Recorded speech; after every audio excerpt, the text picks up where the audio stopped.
Hello food lovers, welcome to the channel. ఈరోజు మరో కొత్త వీడియోతో మీ ముందుకు వచ్చాను. ఈ వీడియోలో చాలా ఇంపార్టెంట్ ఇన్ఫర్మేషన్ ఇవ్వబోతున్నాను. ఫస్ట్ ఆఫ్ ఆల్, మీరు ఈ చూస్తున్న ఈ ప్లేస్ ఇండియాస్ లార్జెస్ట్ బఫెట్, అదేనండి master buffet, which is in Hyderabad. ఇందులో ఒక food plate cost 1500 plus taxes, non veg. ఈ ప్లేస్లో యాంబియన్స్, ఫుడ్, ఎవ్రీథింగ్ సూపర్ అంటే సూపర్ అని చెప్పుకోవాలి. అట్ లాస్ట్ అసలు 1500 పెట్టి ఈ రెస్టారెంట్కి వెళ్ళొచ్చా లేదా అని నేను డీటెయిల్గా ఎక్స్ప్లెయిన్ చేస్తాను. బట్ బిఫోర్ దాట్, మనందరం బఫే అంటే అమ్మో చాలా అమౌంట్, అసలు అయినా ఫుడ్ వేస్టేజ్ బాగా అవుతుంది కదా, వీళ్ళకి ఎలా ప్రాఫిట్ వస్తుంది అని చాలా క్వశ్చన్స్ ఉన్నాయి. అలానే బఫే అంటే ఒక్కొక్కరికి ఒక్కొక్క డౌట్ ఉంటుంది. ప్లేట్స్ ఎలా యూస్ చేయాలి, స్పూన్స్ ఎలా యూస్ చేయాలి, లైన్లో ఎలా ఉండాలి, అసలు ఏమనుకుంటారు, ఎవరు ఏమనుకుంటారు, ఎలాంటి ఫాలో అవ్వాలి, ఎలా ఫాలో అవ్వకూడదు, అలాంటి డీటెయిల్స్ అన్నీ ఏఐ మాటల్లో విందాం. Just for a change AI మాట్లాడి మీకు ఈ ఇన్ఫర్మేషన్ అంతా ఇస్తుంది. And each and every step very important, ఎందుకంటే నాకు కూడా చాలా కొత్త విషయాలు తెలిసాయి. చాలా వరకు నాకు కూడా తెలియని విషయాలు నేను ఈ వీడియోలో నేర్చుకున్నాను. అండ్ ఈ ఇన్ఫర్మేషన్ మీరు లాస్ట్ దాకా చూసినట్టయితే very helpful. And in future మీరు కూడా బఫేకి వెళ్ళేటప్పుడు ఇవి ఫాలో అవుతూ ఉన్నట్టయితే డెఫినెట్గా మీతో వచ్చిన వాళ్ళు అండ్ మీ సరౌండింగ్ పీపుల్ మిమ్మల్ని అప్రిషియేట్ చేసే విధంగా ఉంటాయి. Watch till the end. Let's get started with AI words. మనం రెస్టారెంట్లో బఫే అంటే ఇష్టపడుతుంటాం, ఎందుకంటే ఒక్కసారి టికెట్ తీసుకుంటే ఎన్ని వేళైనా తినచ్చు, కాబట్టి మాకే లాభం అని అనిపిస్తుంటుంది. కానీ వారు ఎంత లాభం పొందుతారు? అనేక మంది తిన్నప్పటికీ ఎందుకు ఫుడ్ వేస్టేజ్ వల్ల నష్టం కలగదు? ఈ వీడియోలో ఈ ప్రశ్నలకు సమాధానం తెలుసుకుందాం. Supply and demand. ముందుగా, బఫేలు ఎక్కువ మంది కస్టమర్లను అట్రాక్ట్ చేస్తాయి. వీళ్ళు ముందుగానే ఎక్కువ మందిని లక్ష్యంగా చేసుకుని ఫుడ్ను పెద్ద మొత్తంలో తయారు చేస్తారు. దీనివల్ల ఫుడ్ సప్లై తగ్గ ధరలో ఉంటుంది, కనుక నష్టం లేదు. లాభంలో ఉండే రేట్లు. బఫే ప్రైస్ దాదాపు ఒక స్టాండర్డ్ మెనూకి కంటే ఎక్కువగా ఉంటాయి. ఉదాహరణకి, మీరు ఒక ప్లేట్ ఆర్డర్ చేస్తే 300 రూపాయలు అయ్యి ఉంటే బఫే రేట్ రూపాయలు 500 లేదా 600 ఉంటుంది. ఇది వారికి ప్రాఫిట్స్ పొందే మార్గం. తక్కువ ధరలో ఎక్కువ ఫుడ్, ఎకానమీస్ ఆఫ్ స్కేల్. బఫేలో ఎక్కువగా తక్కువ ఖరీదైన పదార్థాలను ఎక్కువగా వాడతారు. అంటే రైస్, పప్పు, కూరలు వంటివి ఎక్కువగా వడ్డిస్తారు, కానీ ఖరీదైన పదార్థాలు, జానపదం, మాంసం తక్కువగా పెడతారు. పాత్రల్ని స్ట్రాటజీగా వినియోగించటం. ఇంకో ముఖ్య విషయం, బఫేలో చిన్న చిన్న ప్లేట్లు వాడుతారు. దాంతో మీరు కాస్తగా తీసుకోవాలి.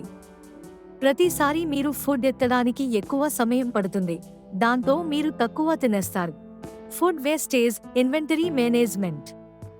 బఫే వాళ్ళు వేస్టేజ్ తగ్గించడానికి విభిన్న స్ట్రాటజీలు వాడతారు. ఉదాహరణకి, మొదట్లో ఎక్కువ ఫుడ్ పెడతారు, కానీ చివర్లో కేవలం ఎన్ని మంది ఉన్నారో బట్టి కొద్దిగా వడ్డిస్తారు. అతిథులలో మనస్తత్వం. మనం చూస్తే ఎక్కువ మంది ఫస్ట్ ప్లేట్లోనే ఎక్కువ ఫుడ్ తీసుకుంటారు, కానీ పూర్తిగా తినరు. రెండో ప్లేట్ అంటే చాలా తక్కువ మంది తీసుకుంటారు. ఇలా కొంతమేర ఫుడ్ వేస్టేజ్ కూడా వారి లాభానికి సహకరిస్తుంది. Customer rotation. ఫాస్ట్ టర్నోవర్ అంటే ఎక్కువ మంది తక్కువ సమయంలో తిని వెళ్ళిపోతారు. ఒకే టేబుల్ ఎక్కువ సార్లు వినియోగపడుతుంది, దాంతో ఎక్కువ కస్టమర్లు చేరుకోవచ్చు. ఇలా చూస్తే బఫే స్ట్రాటజీ చాలా ప్లాన్గా ఉంటుంది. ఫుడ్ వేస్టేజ్ ఉన్నప్పటికీ వారికి లాభం రావడానికి వివిధ మార్గాలు ఉన్నాయి. ఇది ఒక వినూత్న వ్యాపార మోడల్ అని చెప్పొచ్చు. మీరు బఫేలు ఇష్టపడుతున్నారా? ఏదైనా ఇలాంటి మాయాజాలం మీకు నచ్చిందా? కింద కామెంట్లో తెలపండి. ఏ మాటల్లో విన్నారు కదా ఫ్రెండ్స్, ఎలా రెస్టారెంట్స్ వాళ్ళు లాభం పొందుతారో. అండ్ ఇదొక very important and inspiring business strategy అండి. ఇప్పుడు అసలు బఫేలో మనం పాటించాల్సిన పద్ధతులు ఏంటో ఏ మాటల్లో విందాం. మనం బఫే అంటే ఎంతో ఇష్టపడతాం, ఎందుకంటే ఎన్ని రకాల వంటకాలు ఆడుకుంటాం. కానీ బఫేలో తినేటప్పుడు కొన్ని రకాల మంచి పద్ధతులు పాటిస్తే మనకే కాదు, అందరికీ మంచి అనుభవం ఉంటుంది.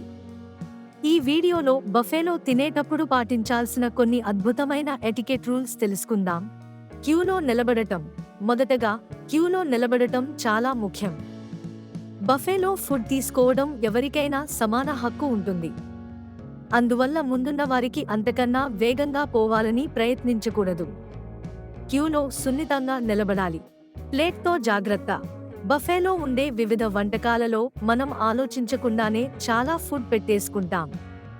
కానీ మొదటగా తక్కువ పరిమాణంలో ఫుడ్ పెట్టుకోవడం మంచి ఆచారం. ఇష్టమైన వంటకాలు ఉంటే రెండో ప్లేట్లో తీసుకోవచ్చు, కానీ మొదట ప్లేట్ను నిండుగా పెట్టుకోకుండా తీసుకోవడం సివిల్. మిగులు, వేస్టేజ్ తగ్గించడం. మనం ఎన్ని రకాల వంటకాలు చూసినా వేస్టేజ్ తగ్గించేందుకు మనం తినగలిగేంత మాత్రమే తీసుకోవాలి. అది ఫుడ్ వేస్టేజ్ తగ్గించడమే కాకుండా మిగతా వారికి కూడా అందుబాటులో ఉంచుతుంది. ఒకేసారి ఎక్కువ తీసుకుని తినకపోవడం అనాగరికం. స్పూన్లు మరియు సర్వింగ్ టూల్స్ ఉపయోగించడం. బఫేలో ప్రతి ఐటెంకు తన సొంత స్పూన్ ఉంటుంది. ఆ స్పూన్తోనే ఆ ఫుడ్ వడ్డించుకోవాలి. మన ప్లేట్లో ఉన్న స్పూన్లు, కాట్లరీలను వాడి ఆ ఫుడ్ను తీసుకోవడం వలన హైజీన్ తప్పుతుంది. ఫుడ్ స్టేషన్ వద్ద మాట్లాడకపోవడం. ఫుడ్ స్టేషన్ దగ్గర ఫుడ్ తీసుకుంటున్నప్పుడు చాలా మంది మాట్లాడుతుంటారు. ఆ సమయంలో మాట్లాడడం వలన ఫుడ్ మీద తుప్పులు పడే ప్రమాదం ఉంటుంది. కాబట్టి ఫుడ్ తీసుకుంటున్నప్పుడు సైలెంట్గా ఉండడమే మంచిది. ఇతరులకు ప్రాధాన్యత ఇవ్వడం. మీకు ముందు చిన్న పిల్లలు, వృద్ధులు ఉంటే వారికి మొదటగా ఫుడ్ తీసుకునే అవకాశం ఇవ్వండి. ఇది కేవలం మర్యాద కాదు, దయతో కూడిన ఎటికెట్ కూడా. అలాగే మరుగు వరకు వెళ్లి వచ్చిన వారికి మళ్లీ క్యూలో చేరే అవకాశం ఇవ్వాలి. తిన్న ప్లేట్లను పక్కకు పెట్టడం.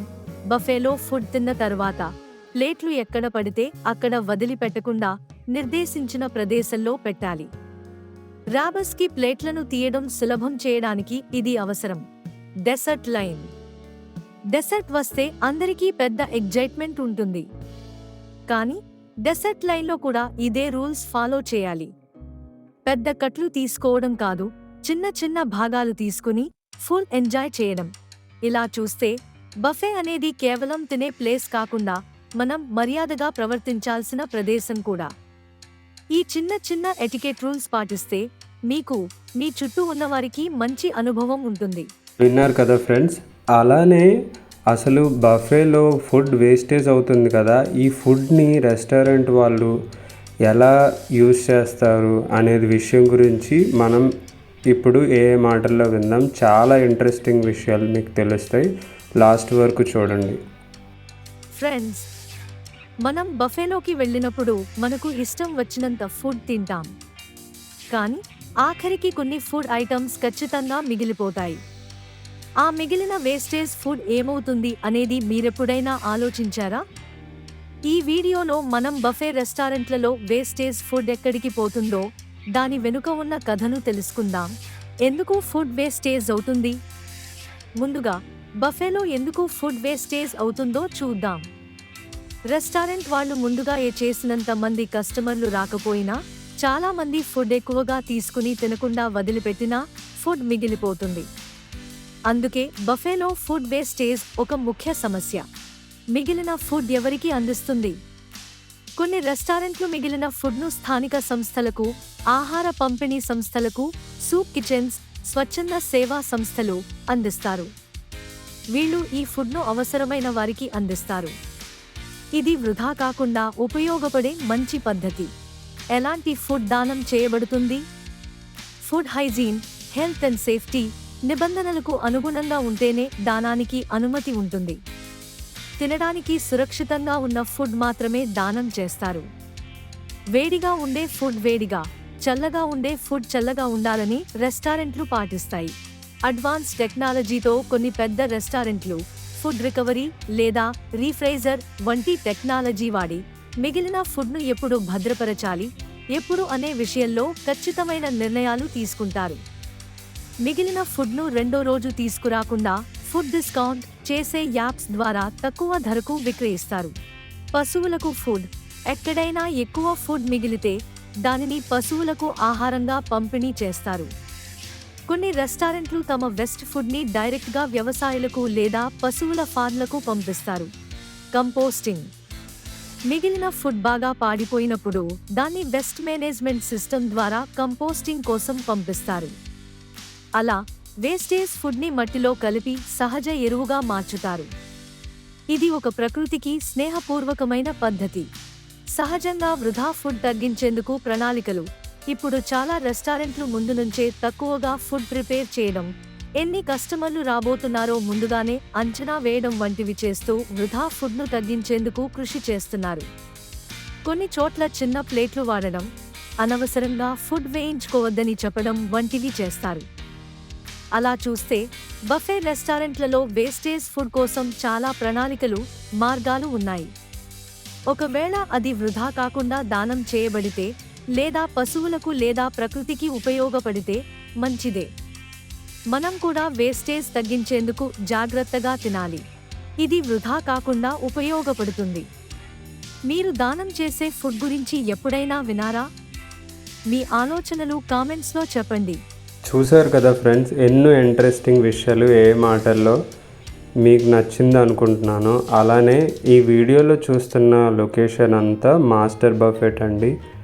అండ్ డెఫినెట్గా నేను చెప్తుంది ఏంటంటే నా ఫీడ్బ్యాక్, మీరు different varieties of food and tastiest food try చేయాలంటే డెఫినెట్గా ఈ ప్లేస్కి వెళ్ళాల్సిందే. And especially they have 400+ varieties. ఈ ఫుడ్ని మీరు ఏ బఫెట్లో ట్రై చేయలేరు, అన్ని వెరైటీస్ ఉన్నాయి. And their place and serving కూడా చాలా బాగుంది. అండ్ డెఫినెట్గా నా ఫీడ్బ్యాక్ ఏంటంటే, if you have any offers, అదేనండి జొమాటో, స్విగ్గీలో కొన్నిసార్లు ఆఫర్స్ ఉంటాయి. అలాంటి ఆఫర్స్లో వెళ్ళినట్టయితే ద బెస్ట్ డీల్ అని చెప్పుకోవచ్చు. ఈవెన్ నేను వెళ్ళింది కూడా ఒక ఆఫర్లో. సో నాకు ఈ ఫుడ్ కాస్ట్ 1250 రూపీస్ పడింది. అంటే 250 రూపీస్ డిస్కౌంట్ ఉంది. డెఫినెట్గా యూ మస్ట్ ట్రై, ఎస్పెషల్లీ ఆ డెజర్ట్స్, ఆ మెయిన్ కోర్స్ అండ్ స్టార్టర్స్ కూడా డెఫినెట్గా ట్రై చేయాల్సిన ఐటమ్స్. అండ్ చూస్తున్నారు కదా ఇక్కడ డెజర్ట్స్, ఆల్మోస్ట్ 40+ డెజర్ట్స్ ఐటమ్స్ ఉన్నాయి. ఇన్ని డెజర్ట్ ఐటమ్స్ నేను ఏ బఫేలో కూడా చూడలేదు. Definite you try and let me know your feedback in comments. అలానే మీరు ఈ వీడియోలో చూసిన ఇన్ఫర్మేషన్ అంతా మీకు హెల్ప్ఫుల్ అయింది అనిపిస్తే మీ ఫ్రెండ్స్ అండ్ ఫ్యామిలీ మెంబర్స్ కూడా షేర్ చేయండి, వాళ్ళు కూడా ఇన్ఫర్మేషన్ అందేటట్టు. వీడియో నచ్చితే లైక్ చేయండి, షేర్ చేయండి, ఇంకా మా ఛానల్కు సబ్స్క్రైబ్ అవ్వండి. మరిన్ని ఆసక్తికరమైన వీడియోల కోసం ఫాలో అవ్వండి. ధన్యవాదాలు.